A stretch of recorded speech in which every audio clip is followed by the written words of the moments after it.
Xi Jinping secured a historic third term as China's leader and promoted some of his closest Communist Party allies, cementing his position as the nation's most powerful leader since Mao Zedong.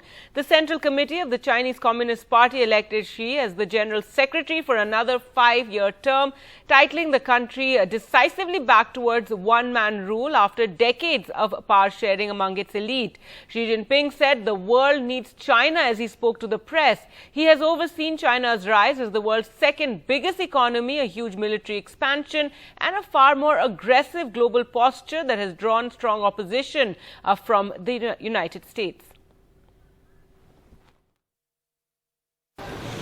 增强历史主动，敢于斗争，敢于胜利，埋头苦干，锐意进取，团结带领全国各族人民，为实现党的20大确定的目标任务而奋斗。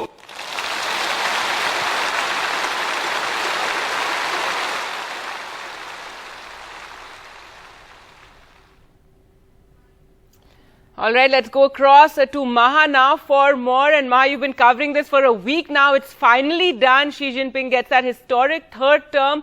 What are the big challenges ahead for him? And this is something that's being watched so closely around the world. And while he did say that the world needs China, he also said that China needs the world.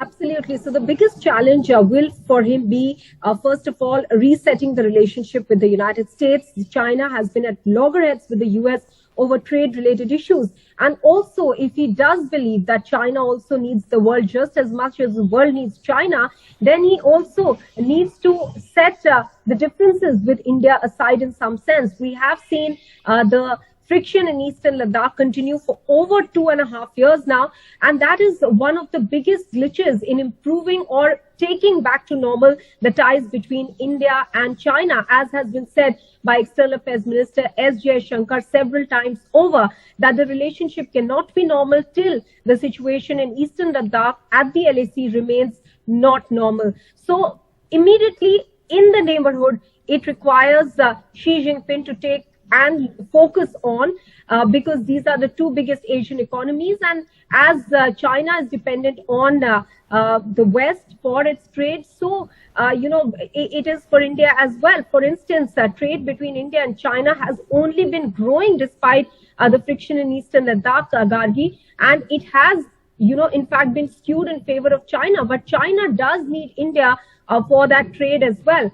So yes, when Xi Jinping says China needs the world and the world needs China, he needs to reassess the relationship with some of the critical partners. As far as his consolidation of power is concerned, Gargi, you pointed out how some of the people close to him are now part of the standing committee, the Politburo Standing Committee, which is the all-powerful committee. And the most important addition has been that of Li Qiang. Li Qiang was the party chief in Shanghai. 2 months of lockdown in Shanghai, which is the commercial hub, had not gone down well. Internationally, people felt that it will weaken his position. But no, because China and Xi Jinping have taken a position that their zero COVID policy and their lockdowns were in the benefit of the people, that thought has been taken forward now by that promotion for Li Qiang. So clearly, Xi Jinping has consolidated his position within his party, getting an unprecedented third term as the General Secretary, and now paving the way for a third term as President as well. But that will only happen in March. It's a formality. The legislature will simply clear that, but yet it will happen next year in March.